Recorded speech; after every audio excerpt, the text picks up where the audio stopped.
And we're currently doing a questionnaire around shielding. Thank you so much to all of you who've already seen that and shared that in your networks.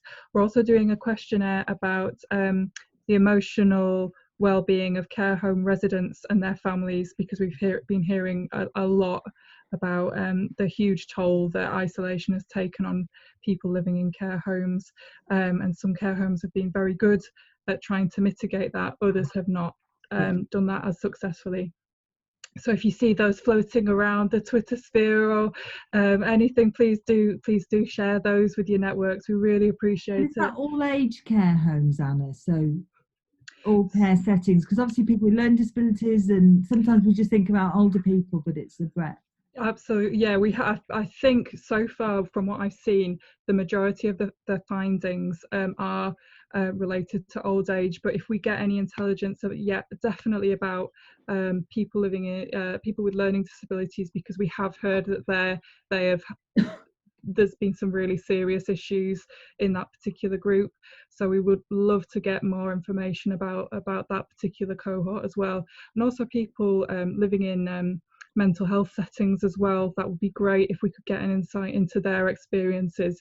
That's obviously a group that suffers really significantly from isolation outside of times of crisis, so we would love to hear their experiences as well. And just very last thing, I think some of you might already be members of this group, but the PVG, the People's Voices group, digital inclusion work is sort of coming to a head at the moment. We're putting together a briefing that will go out to health and care organisations next week. So please keep your eye out for that. And if anybody has any information they'd like to feed into that about people's experiences of using digital services, get in touch. Yeah, with the BME communities, we've had feedback on anxieties around going back to work, children going back to school. That's a big one, and the worry around people accessing healthcare, so contacting their GPs, going to the doctors, going to the hospital, that sort of thing. People are not wanting to go, so there's a bit of an issue around whether that's going to lead to ongoing health conditions or longer term health conditions and mental health issues after. And as we know, BME people tend to not present early at services when there is an issue, so this could be a potential problem after COVID is settled down, so we're keeping an eye on that. One of the big issues at the moment, I'm sure everybody's aware of, is the issues around George Floyd and the death of George Floyd, and the eruption of racist issues in society, how that's impacted on the Black community, but not only that, but on the wider community as well. And there seems to just be there's a lot of activity at the moment going on around, so I'm a bit overloaded with people contacting me, but I think out of that there's going to come some positive outcomes. I've had some really positive letters from various different bodies, like the police, and I've got a list of them here.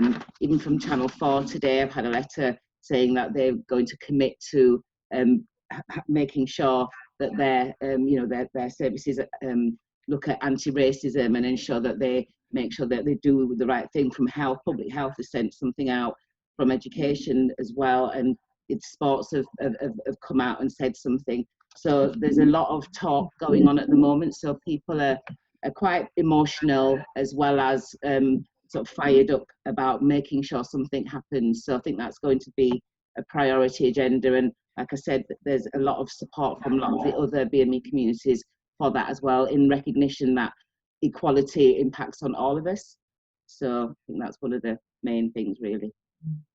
That's good, Annette, to kind of hear some positive messages, because it is such a difficult time, and I know it's something we've all, I'm sorry speaking, but I know I have, and I know from speaking to my team, it feels like a big impact. So it's great, and anything that you can do to link all of us in through that, I'm sure really welcome. Well, I can keep the group updated. I've got a meeting with the BME Hub today, and some of the things that they want to put forward as we go, as we develop that, sort of develop a plan of proposals really, then some of it might impact some of the services here. So I'll feed back on, you know, some of that as well. So just so that we can try and move forward to a better place. Yeah, that's so important. Thank you. Charlotte, would you like to go next? Hi. Hi there, everybody. So I'm Charlotte from Leeds Gypsy and Traveller Exchange. So some of the issues we've been facing are probably like everybody, is isolation. So we've had a lot of, through our welfare calls, a lot of people struggling with isolation, especially if they live on their own or if they're elderly and have got any mental health issues. We've also seen a lot of people, families especially, struggling if a couple of people are self-employed. We have a high number of self-employed people within the community. So they're facing difficult times more and more as time goes on. So we have got some funding together to support some families that are struggling, able to offer some vouchers, food vouchers, rather than the food bank. We decided that the vouchers is probably a better way for us to be able to support our members. So we took a lot of time looking into that and deciding which would be the best support we'd give them, and yeah, the food vouchers. We've also had a lot of members struggling with low literacy skills, being able to access things that have obviously been put to online service. So that's been a really big issue. We've been supporting a lot of people with just basic things like booking hospital or doctor's appointments, stuff like that. Anything that's been moved online has been a struggle for people with low literacy, and especially if they've got no access to internet, which has made it twice as hard. So we've been putting a lot of support in place to try and tackle that, hopefully getting some Wi-Fi onto sites and especially onto roadside. So we're working on that at the minute. I think that's one of the biggest issues, is the low literacy and no access to internet, being able to access anything that's being moved online. So we've been trying to support that through the welfare calls again, trying to speak to everybody that we know who's vulnerable or low literacy skills, making sure that they've got that support in place there. And I think that sums up some of the main issues that we've been tackling the last couple of weeks. Thank you. I think that point about digital exclusion actually is going to get worse, because I think there's a sense, and you know, Net's made that point as well, about people as health services kind of reopen, and there's a sense from, you know, some of the NHS colleagues that they'll do things very differently, and a lot of that will be online. You know, I've certainly, and colleagues, we've been raising that already, but perhaps we need a really strong statement about that. Yeah, so definitely. Thank you. Emily, would you like to go next? Hi. We put together a questionnaire for women to ask them about their opinions and personal experiences as well of COVID-19. It's in its second week and it closes at the end of this week on Sunday the 14th. And we've had 930 responses so far, really hoping to get to 1,000 by the end of the week, which is really good. I'm really pleased about that. And some really interesting data has come out of there. Loads of stuff around women bearing the brunt of caring responsibilities for children and for other family members as well. That's a very, very strong concern of women across Leeds. And it's a strong concern, not just like in the interim while they're doing it and juggling lots of roles like working from home and doing all of that kind of stuff, but also into the future and how it goes on to affect their sort of jobs in the future, their security, all that kind of thing. And there's a lot of comments about sort of going backwards by decades in the fight for gender equality. So there's a real theme that's coming through just very strongly around that. The other things that are coming through are mental health is a huge one, and how I think I can't remember off the top of my head, it's something like 90% of respondents think that their mental health has been affected in some way or shape or form. And like, again, looking forward to the future, how that's going to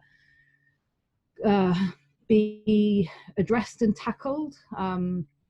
Again, domestic violence is another one, but Janice will say more, but that's another kind of real key theme that's come through.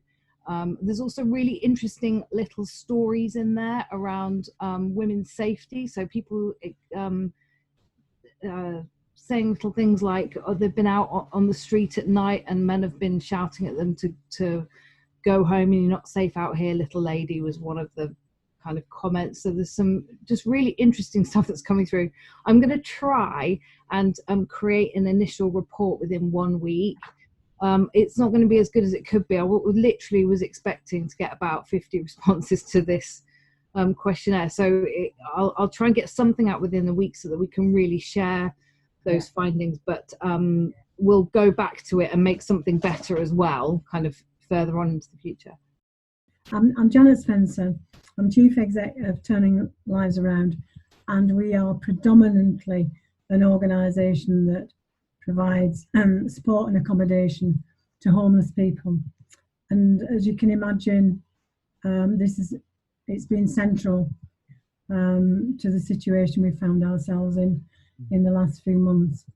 Our big concern at the moment is, I'm sure everybody knows that quite a lot of homeless people have been accommodated in hotels, and that now we're in a transition stage in trying to move those people out of those hotels into some of our ISEs, our supported intensive environments, or our dispersed accommodation, or the City Council accommodation, but move people on successfully. One of the things that's come out of this experience of using the hotels is that some of the rough sleepers that have been long-term living on the streets, and in some cases as a choice, have had a respite from that and have had actually a positive experience with that time spent in the hotels. And so one of the things we're trying to capitalise on is that positive experience, to move people through not knee-jerk reaction, but with care and caution, to actually support that new realisation that actually there are some positives of living in a stable environment. So it's kind of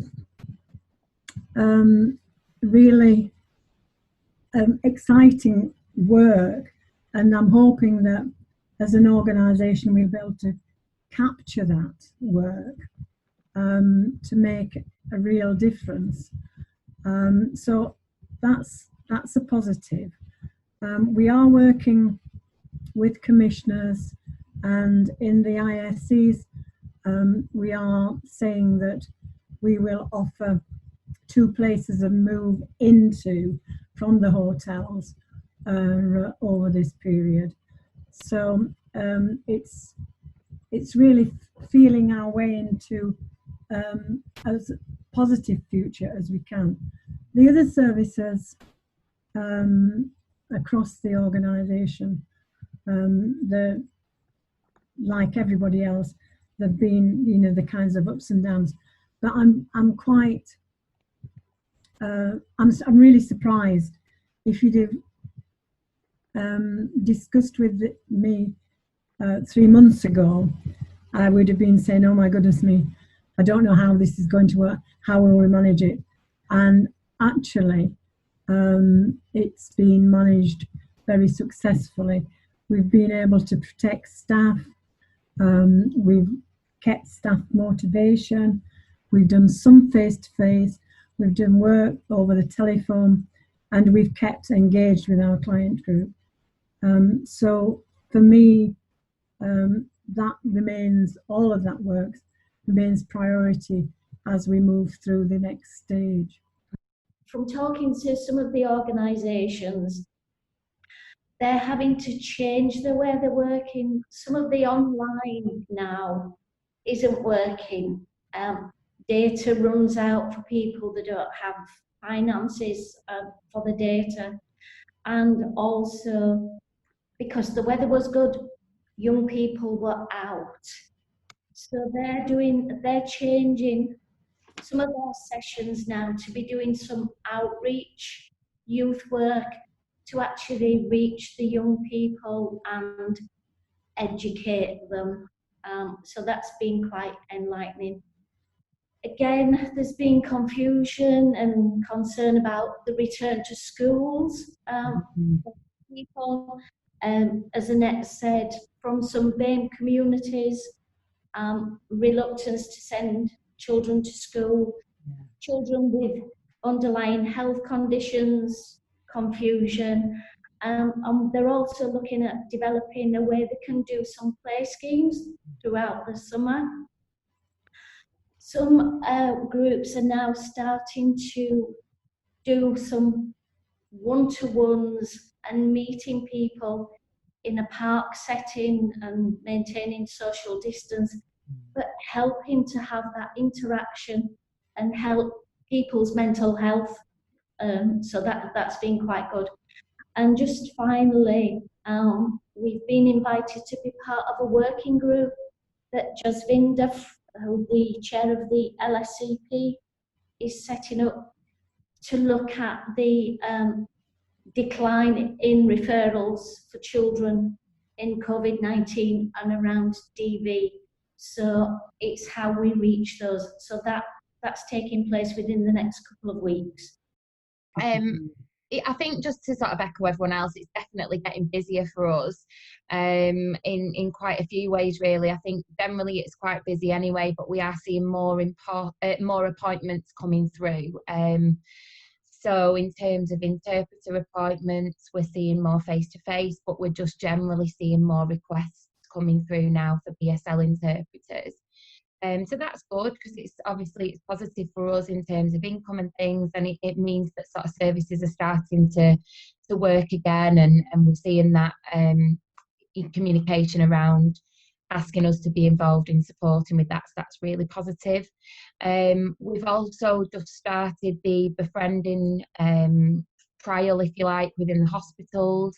So we're now starting to offer a 30-minute appointment for anybody in hospital who may want some more communication via BSL predominantly, and that's utilising the Just Talk app and the iPods that have been provided to the hospitals. So we're really excited about that, because that's come back on the back of some feedback and I believe support from Health Watch, which I was made aware of yesterday. So thank you so much for that. I think one of our community members spent some time in hospital and was just sort of sharing how isolating it can be, with no visitors allowed, and to be communicating not with anybody at all, because obviously it's not as easy to just have a chat with people on the ward as well. So that's really good. So it's appointments via video on BSL, so we've started that now.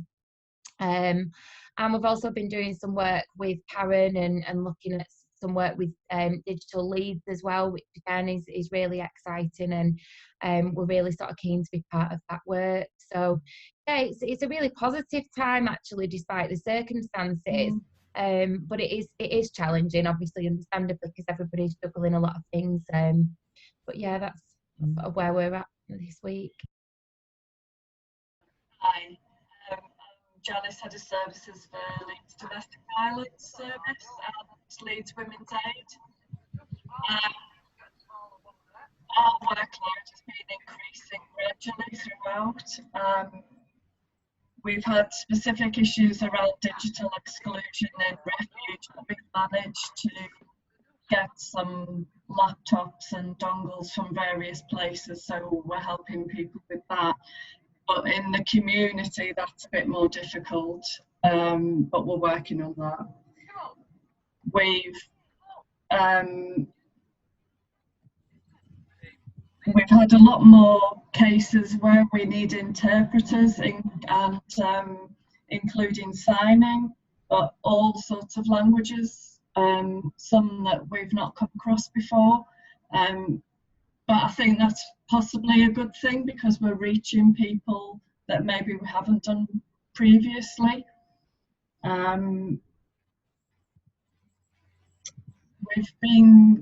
We've just got some funding for to support some extra accommodation as well. So we're looking for accommodation with, I think, one of the universities. I don't know a lot about that at the moment, but that's something that's coming. One of the issues that we do have, I'm not sure if I mentioned it last time, is that we've got shared accommodation. Some of our refugees shared to the point where they share toilet, bathroom and kitchen, and so they're treated as one household. So to bring new people in is very difficult, and I think the residents that are there at the moment don't feel comfortable with that. Leeds, I think somebody called Sharon Foster has said she would agree to testing anybody who wants to come in, so that at least we can reassure the current residents. But that would take 2 days, and it's where we keep them, where they're going to be for those 2 days until they come in. So that's one of our current difficulties. If they're already in Leeds and already homeless, then Leeds Housing Options have got them, and that's okay. But they are tending to be very complex needs that Leeds Housing Options have. Janet will probably be able to agree with that.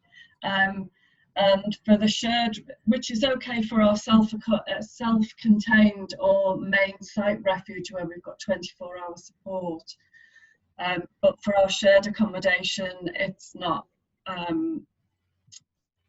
We can't support them properly if they're high needs.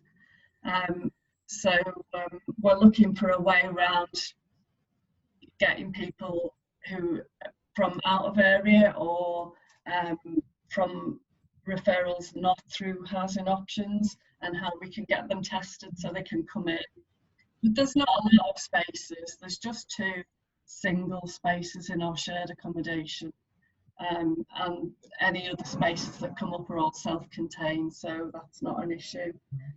I think shared accommodation is going to be a big issue in terms of the track and trace, so we'll come on to that if we have time. Right.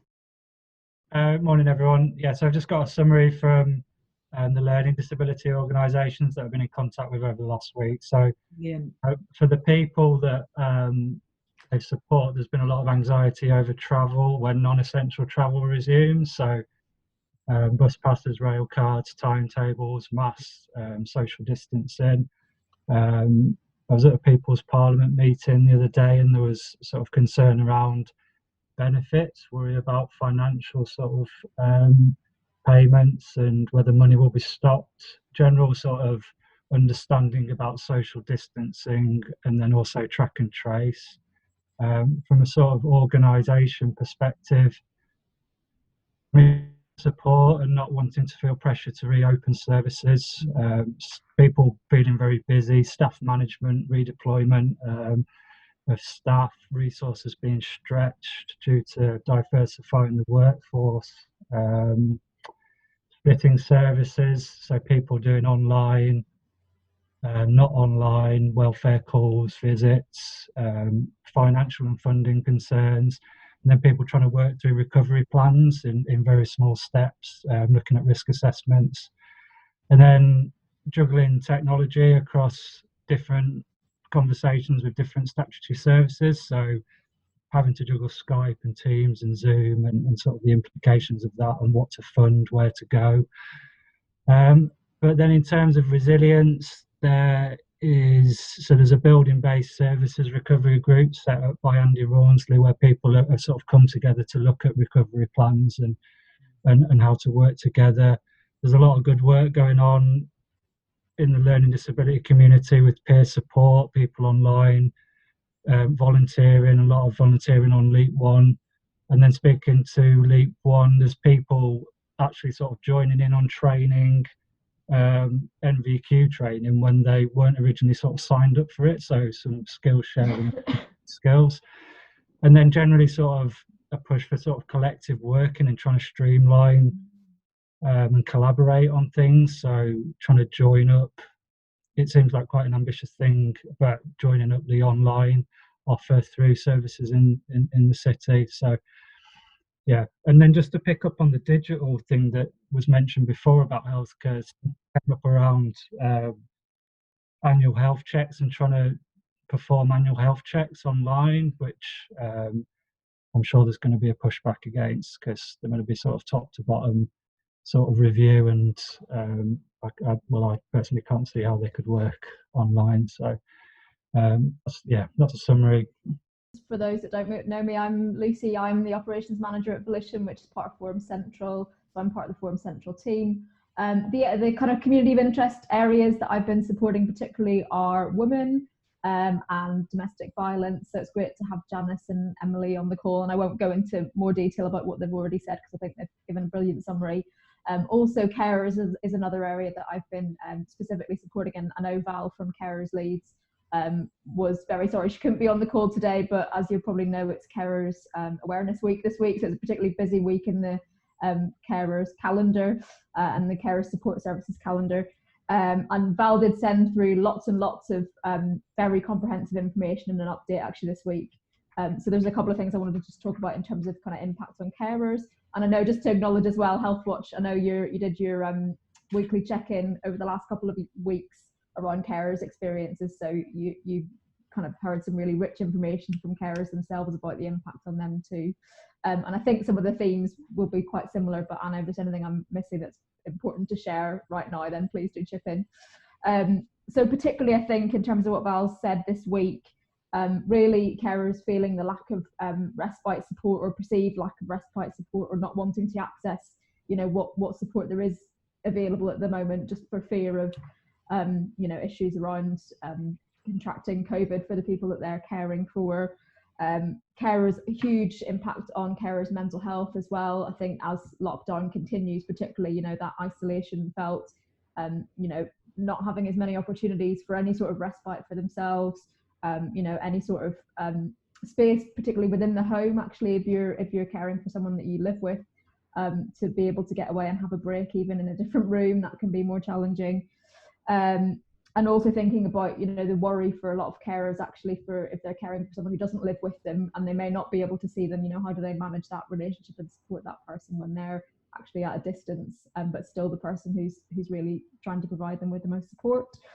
One of the things that Carers Leeds have been doing a lot of is obviously adapting their services to support people. So lots around digital, lots around trying to do groups via Zoom. And I know they've got loads of activities for Carers Week, particularly happening this week, which is great. But again, similar issues of what people have been talking about.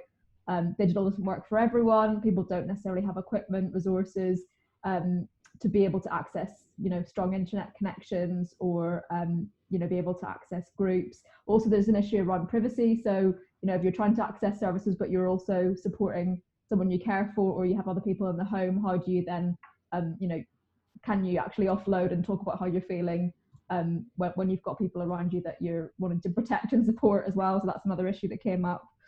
One of the things that Carers Leeds teams have been talking about in terms of what they might need from decision makers as well, because I know that was another question that we'd asked this week people to reflect on. They talked about having reassurances for carers around adult social care and getting carers assessments, because there's a sense that some carers are waiting for things to settle down or move on a bit in terms of COVID. So there might be an increase in carers needing to access carers assessments and how that works, either remotely or at such a point when they might be able to access that face to face.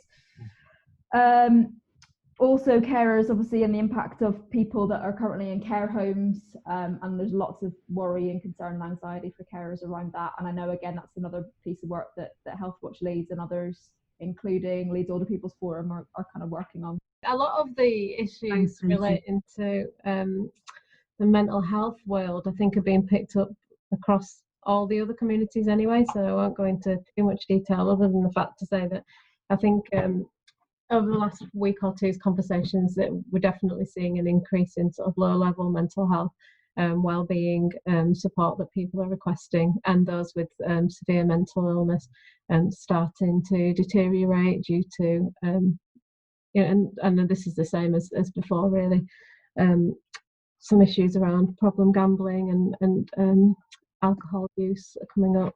This week I had a meeting with the Synergy Collaborative, so I just wanted to tell people that there's a survey that's currently out and available, which would encourage. I think we've lost your sound. You've gone into mute, Karen. I don't know how I did that. That's all around people with severe mental illness and ethnic inequalities. So there's a survey that I was just trying to find the link to whilst I was talking to you. That's probably how I cut myself off. That's gone out, just trying to get the stories from people around how they are being affected by the disproportionate impact of COVID. So I'd really encourage people to share that and encourage people to fill that in. Part of the Synergy conversation sort of fed into the communities of interest work, just around how young people, particularly from this perspective of the BAME population, are really struggling with the lockdown and being sort of isolated with their families, and the interpretation of rules and the relaxing of rules, and a bit of rebellion, I suppose, across all organisations that I've spoken to, with young people just feeling as though whether they should be following those rules, if those in power are seen not to be, and all that kind of stuff. So that I've picked up on that quite a lot over the last week or so. There seems to have been a decrease in section 136 across the city, which is the mental health section. But there's organisations reporting an increase in Mental Health Act assessments over the last week or two. So I think that's something that seems to be worth keeping an eye on. And also issues of people living, again, this has been picked up by others, but living in sheltered accommodation or shared accommodation with other people, and just, the impact of lockdown just starting to grate on people, and aggressions and arguments and things like that starting to increase amongst people who are locked down together. And then from a PSI perspective, so there's 3 or 4 community of interest groups that run across the physical and sensory impairment network, which Caris has updated on mainly. But I would say, just to reflect on that digital access seems to be an issue across that group too. If they just to tell everybody that we're still working on some of the things to some of the solutions, so the paper-based mental health resources that we're working on with Mindwell, looking at getting those out to people over the next couple of weeks, looking at how we can get them made into easy read and also into additional languages as well, so that people have got those in front of them if they aren't that well connected to digital. And there's another conversation going on around mental health prevention and comms, so it's really interesting to listen to the wider community of interest perspectives that can feed into that as well. Excellent. Just to really briefly add to the digital inclusion stuff, because there was a provider forum, an autism provider forum yesterday, is concerns about loaned equipment. So that's why people haven't been taking it up, because they don't know about kind of loans and when they have to pay that back.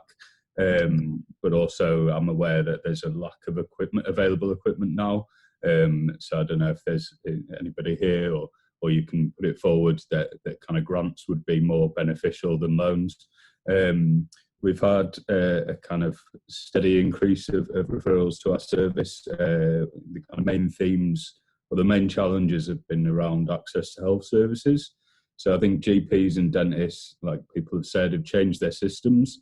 They're usually a bit reluctant to make reasonable adjustments for people because, they have a box, they've worked on a box, and then you say, well, actually that box doesn't work for these people, and there's a bit of pushback. So we've had to do some advocacy around that, and kind of like pointing out that people still have rights in that regard. Supported living services, so that was largely kind of what the meeting I was in yesterday. We're kind of reporting that apart from the lack of available activities, things were quite good, and that a lot of people had adjusted to lockdown in quite a positive way. You know, they didn't have to go out on public transport, and they didn't have to go to appointments, and they could, you know, those things are usually quite challenging for autistic adults anyway. So they were feeling quite positive, I think, in a general sense. People have gone through that storming norming and getting into performing phase, but obviously it's always challenging work.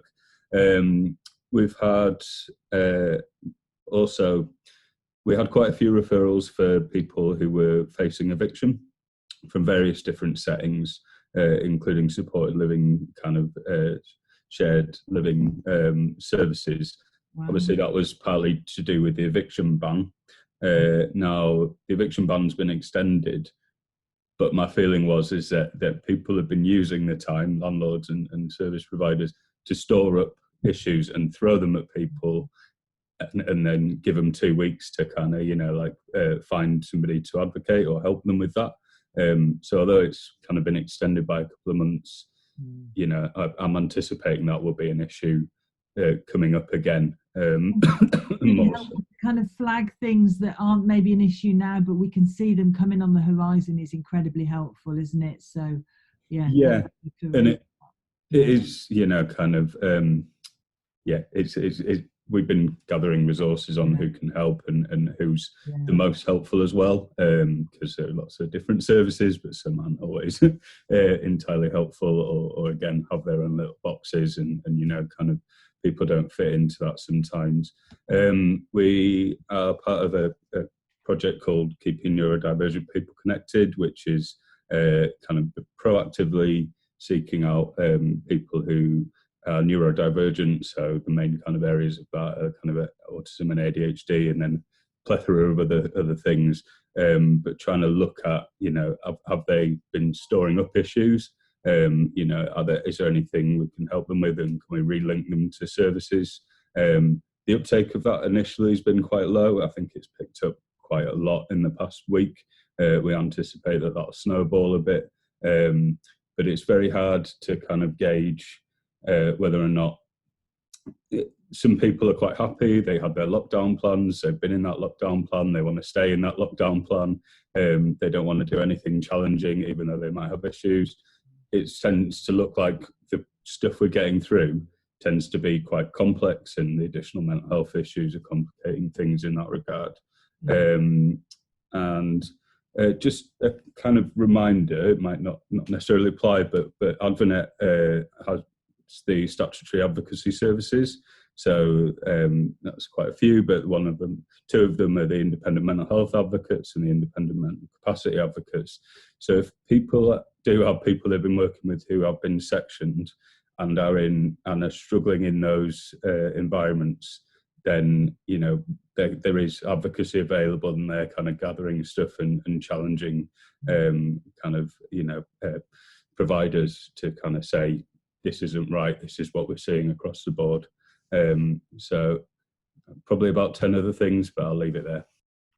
Hi, I'm Paula Garner. I'm Operations Director at Barker Leeds and Senior Manager for within Engage Leeds and Forward Leeds. So some of my points have already been touched on by Janet in terms of the work that's going on in relation to housing, and just wanted to pick up on that point that for some people the lockdown is proving to be a bit of a turning point in terms of their recovery journey and being able to get access to the services that they need in a really kind of focused way. And we've seen a real kind of spectrum of progress. So we've got some people where we've got instances of where suicidal ideation is increasing, but on the other end of the spectrum, we've got people that are really kind of progressing really well that hadn't done in the past. So it's really a real challenge in kind of terms of substance misuse and housing support, about getting the offer right and the balance right of how we're responding to people. So Similarly with staff, we've got some staff that have really risen to the challenge of working from home and are really productive, and others that are really struggling with the isolation for a whole range of different reasons. So I think going forward for us, it's about looking at how we can be really flexible for staff and seeing where it works, as well as for the people that we work with, and trying to get the offer right and trying to be as flexible as possible while still meeting those commissioner demands and needs. And to be fair, the commissioners have been pretty flexible and they've understood the need to kind of change services. But what we want to be able to do is to kind of maintain that going forward, and as we try to do the transition back into a bit more of working from the workplace, looking at how we can make those adjustments really safely but maintain those positive aspects of lockdown as well. Yeah. So yeah, I think that's me really. I think a lot of the other things that I might have pointed out have kind of been touched on as well. Just one thing to say about the substance misuse service forward leads.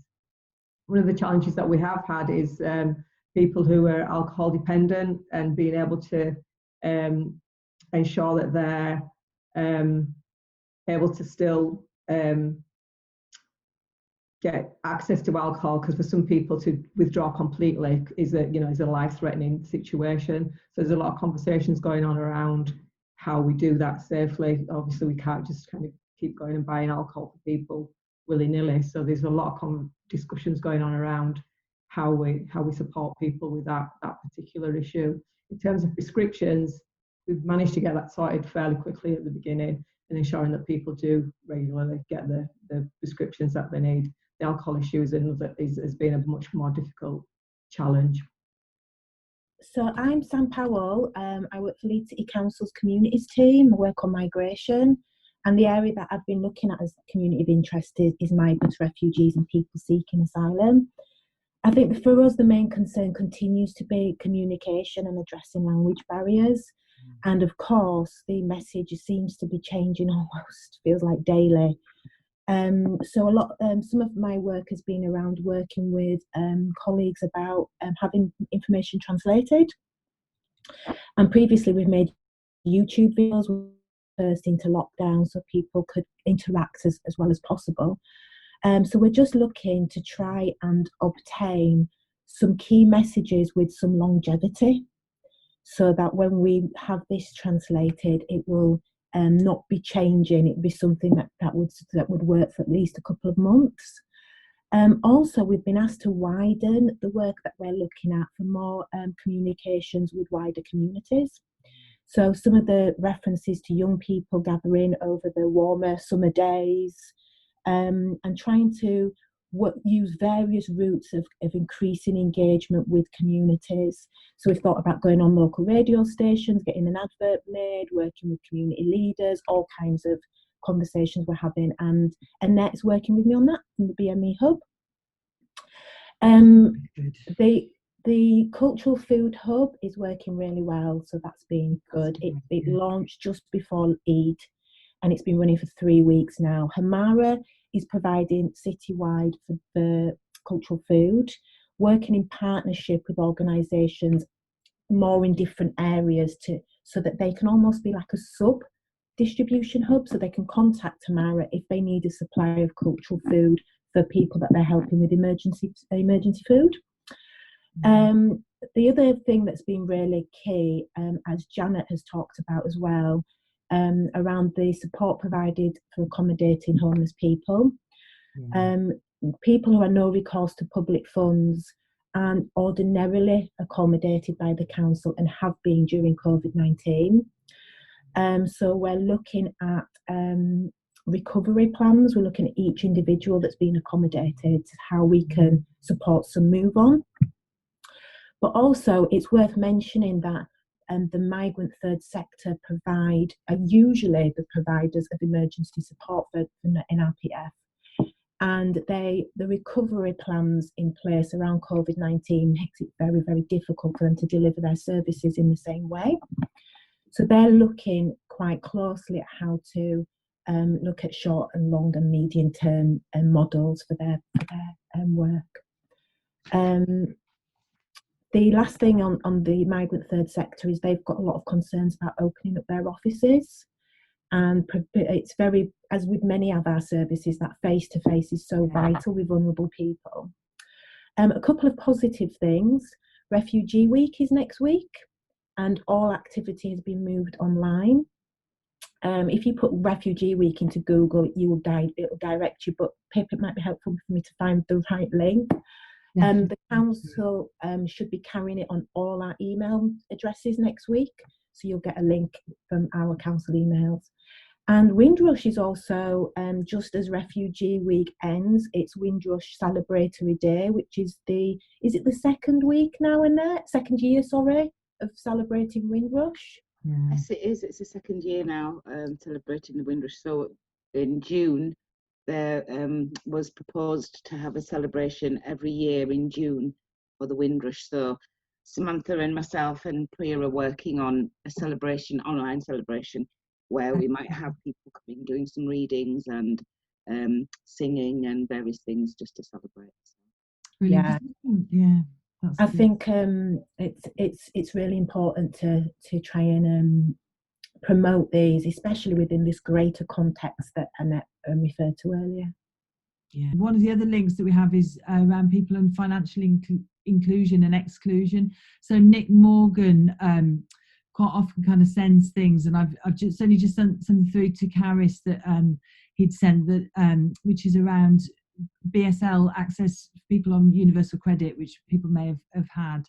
But I know he and that network, there's a really obviously strong and kind of thriving piece of work in the city that's kind of working around all of those kind of welfare and kind of access. I'm just really conscious, Charlotte, with you raising that, about the kind of longer it goes on, the harder and harder it is, isn't it, for families and for people. And I think particularly as some of the welfare support is being slightly reviewed and some of the food provision, again, you know, it's perhaps really important, isn't it, for us to kind of keep an eye on what the particular issues are for, you know, some of the more marginalised communities and people for whom it's, you know, it's even harder. So making sure that we're kind of feeding any of those issues in would be good.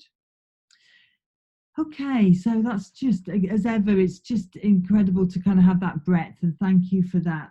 Some of the particular things I think that we wanted to just perhaps give a couple of updates on, so perhaps if I do that.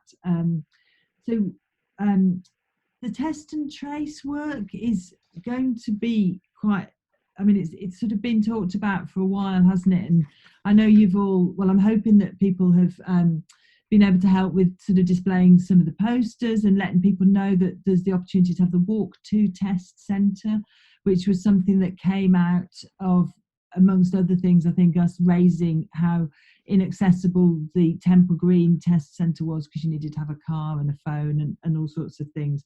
But obviously it's only a real small part of the kind of jigsaws of what's needed. And it was good, I think, was it Janice that mentioned, or Emily perhaps, about the kind of posting out test kits and people being able to do that test. I think you were talking about it in relation, it was Janice, wasn't it, in relation to households of people living in refuges that needing to get people tested. And I know Sharon, who's been mentioned from Public Health, is working with, certainly with LASAN and BASIS and PAFRAS and some of those organisations, about making sure that that kind of testing is available to people. And the clear message around shielding, incidentally, is that people should, again, kind of use those home testing provisions. But we do have the Leeds Test Centre. And then alongside that, there's this huge piece of work that, you know, people are talking about, it will be over the next year, a number of years really, about the whole, you know, it's no good just testing people, you then need to do all of the tracing of contacts. And Leeds is kind of one of 11 pilot sites nationally, and I think one of the things that Leeds has really been proud of is the way that they have worked with groups like yourselves and communities of interest, and linking through to actually understanding what the health inequalities and what the needs of communities are. So I think that's great in a way, because I think that puts a kind of spotlight on some of the work that we've been doing, which has been absolutely about using existing networks and making sure that we're not kind of reinventing the wheel and doing kind of new things that, you know, might have all sorts of unintended consequences, that we're trying to link things in and use, you know, all of the huge knowledge and expertise that we have as a city between, you know, across different sectors, between our different partners. So there's a whole series of meetings. If anybody wants to go to any test and trace meetings, we've got loads of meetings. If anybody's kind of keen to be a rep on any of those, it would be really helpful actually if anybody is interested. And sometimes that's quite a good way, isn't it, of understanding what's happening. But the good news is that we've got some funding that goes alongside this. Most of this will go through the local authority and will be about the testing provision. But obviously we're making a case from the third sector point of view that we need some additional capacity to do this work. So it would be great to hear from people if people have got particular thoughts around that. Some of the initial focus is around obviously schools, huge in the media, isn't it, as to kind of thinking about what all of that means, and care homes, which it's great that a number of conversations have raised, because there's a lot of concern obviously around care homes. I think generally the story is that Leeds has done quite well in terms of outbreaks in care homes compared to some places, but obviously, you know, nobody wants to be, you know, to jinx that in any way, but, you know, broadly I think trying to build on what's seen as some quite good kind of ways. I think partly because Leeds was quite good on sort of measles and other outbreaks of things, so I think, you know, we have got good public health colleagues and people working on that.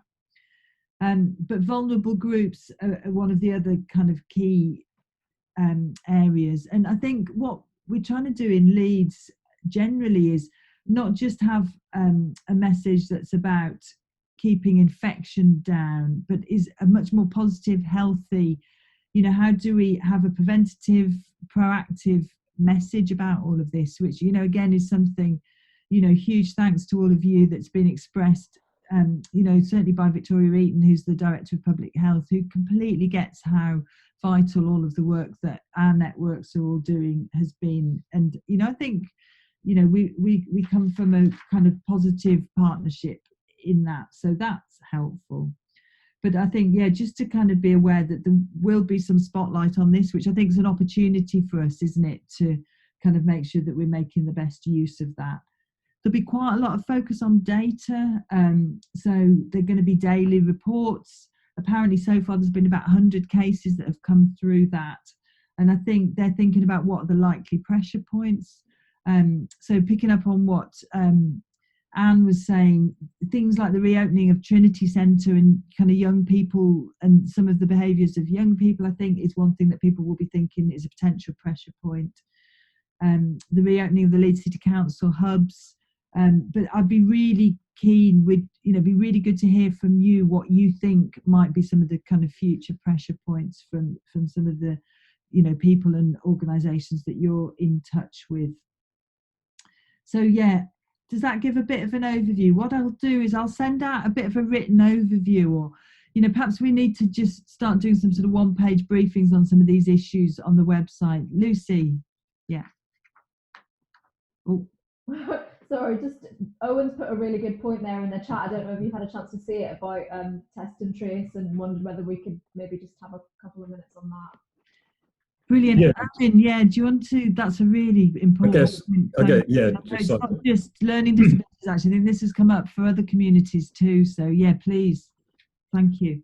Yeah, okay. It's just, you know, I mean, me personally as well, I'm like, do I want to give my data to these companies? I think it'll be a general issue in terms of buying in a lot of communities. And it's you know, it's hard to reassure people sometimes, you know, and I think, you know, if there's a strong pushback against kind of where data is stored and how data is shared with other people and that kind of thing, I think that will help reassure people. You know, the important thing is public health, isn't it? But yeah, it's definitely going to be an issue. A lot of our people will probably rather stay inside, which is going to have an impact than use something that's legitimate.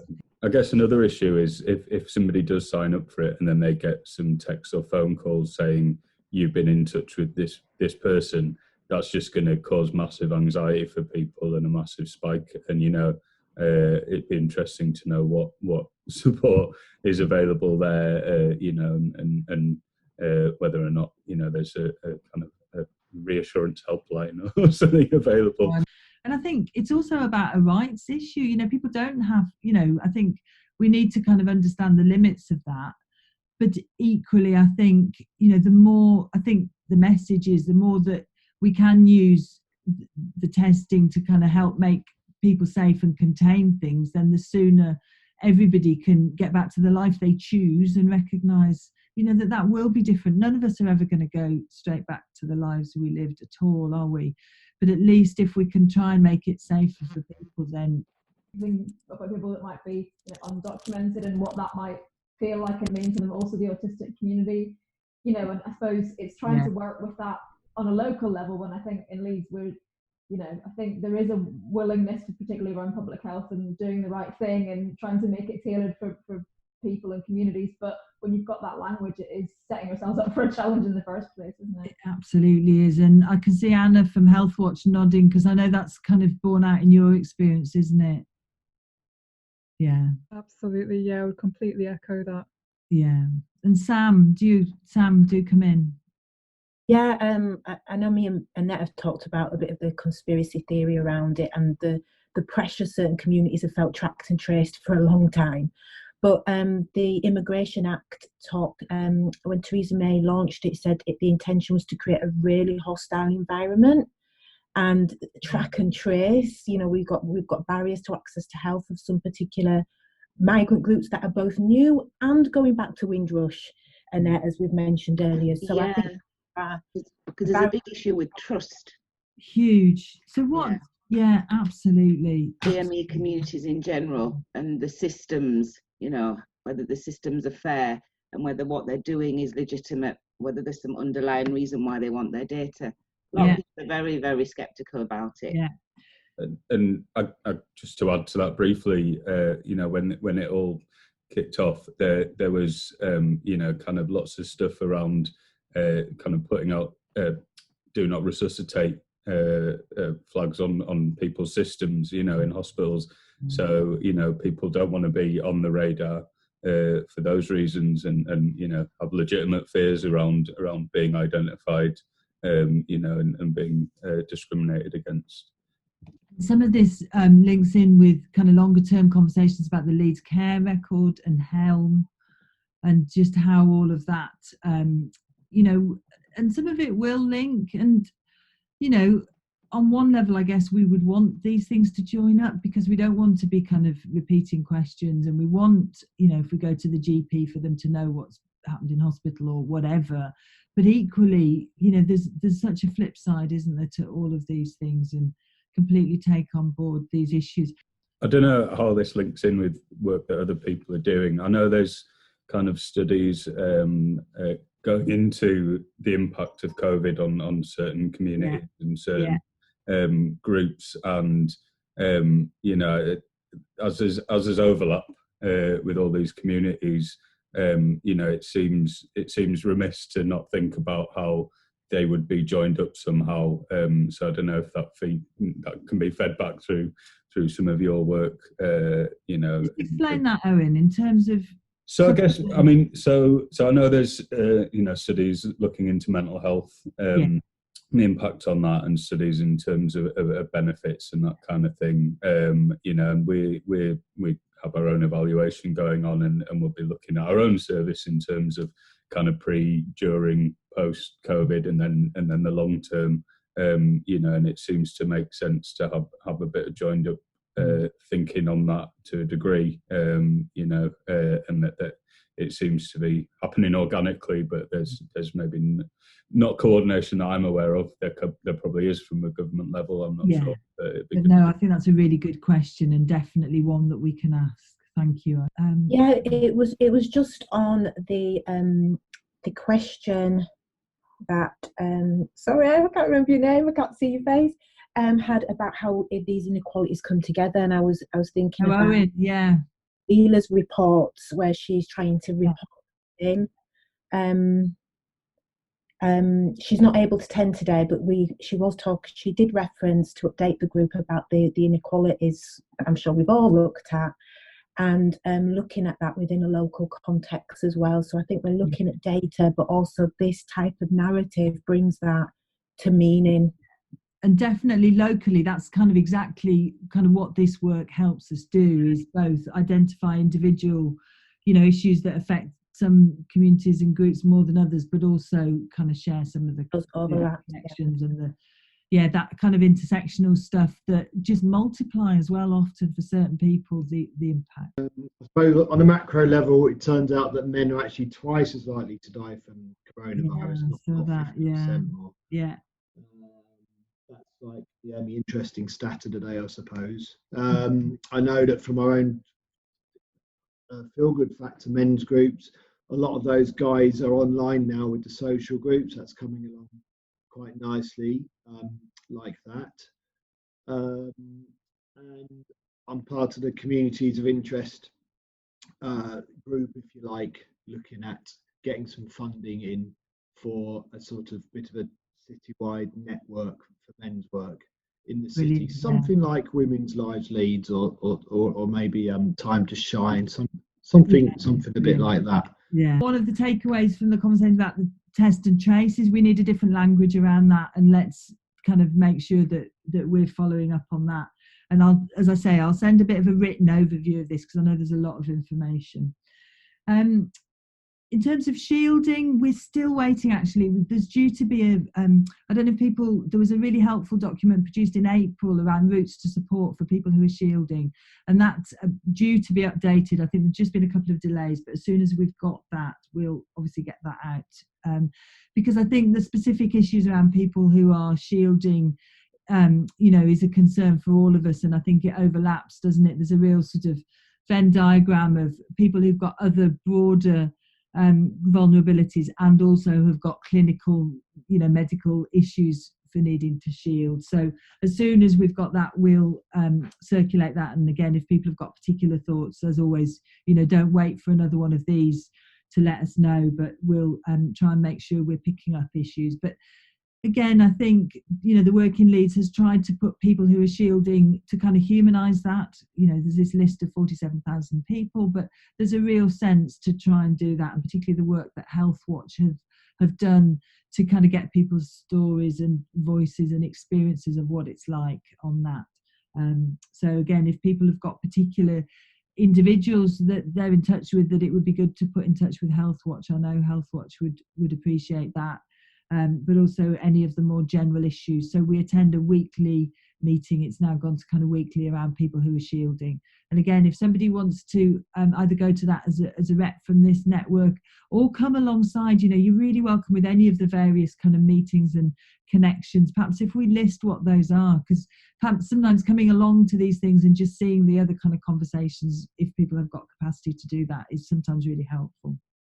Just to say, Pip, Lincoln Leeds have been contacting people, the social prescribing service, who are shielding, helping out the they have, the primary care network. So it might be worth contacting them to get information on the people that they've contacted and the kind of responses that they're getting. That's a really good action. Yeah, no, I will, Paula. Thank you. I must admit, I did try and link in and I've not got very far, so it's good to pick that back up. I'll make sure we do that. If you want to email me out that side of this, then I can try and move. I'll definitely do that. That'd be incredibly helpful. Brilliant.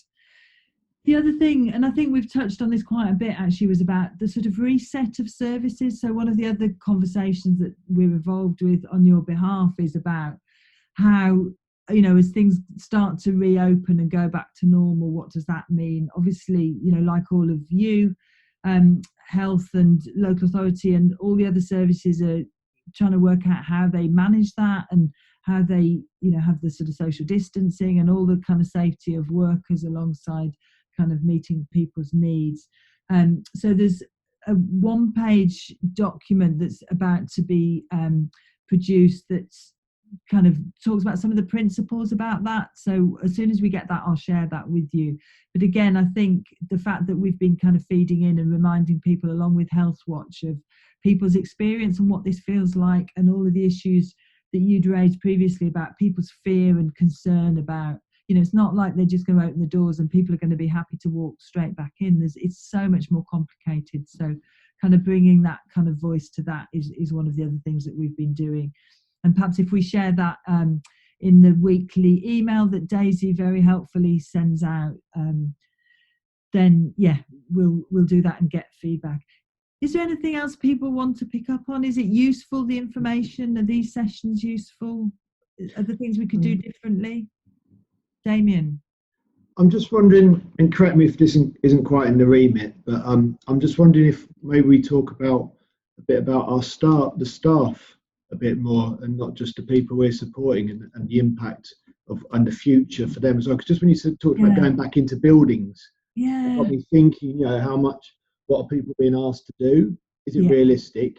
And is it proportionate to what they need to be doing anyway? You know, and how are people doing it as well when they do? It'd be good to get some tips about that. Yeah, I think that's a really important area. I think it perhaps is outside of the remit of this group, but it's absolutely in the remit of Forum Central. And I know there's a Health and Care Leaders Network coming up next week. Lucy, is it worth... Do you want to say something about that? Yeah, I suppose I just wanted to connect Damien into, there is a piece of work that Karen and Rachel Cooper from our team are doing around particular staff health, wellbeing, mental health needs at this time, and you know, looking at kind of what those are, how we can make sure people are getting information or existing support, and if there are any gaps. So I'm not sure whether a conversation's been had with you, Damien, but it might be useful to just make that connection, I think, if that's something you're particularly concerned about. Yeah, really I suppose that probably wouldn't get into within my remit either, but I just thought it'd be worth raising as something to think about, that's worth having. And not just the mental, I suppose, needs, but the physical, you know, structural needs as well, if you like, of some sort. Yeah. You know, we've become a really useful, strong kind of reference group for these issues. We're not saying we're the perfect group, and you know, as other people have said, oh, that sounds interesting, can we join it? Then of course we've kind of welcomed people too. So I think it feels at a point now when, you know, we perhaps do that, but equally, you know, if there's other people that you think we should be connecting with, then yeah, no, we'd really be delighted, because I think it has been a huge strength of the city that people have been willing, and this sort of generous kind of leadership, the willingness people have had to kind of share resources and time and give their knowledge and expertise, despite how incredibly pressured and difficult it's been for people, I think, you know, is one of the things that, you know, is really welcome. And Councillor Cooper, I should mention as well. So there was a third sector partnership meeting yesterday. So that's the kind of the whole city led by the council, but with health colleagues there as well. There's a group that looks at how it works with the voluntary sector and partnership in the city. And again, huge kind of thanks to everybody in the sector from that, and a recognition that difficult though things are, the strength of our partnerships puts us in a stronger position than we would be. So yeah,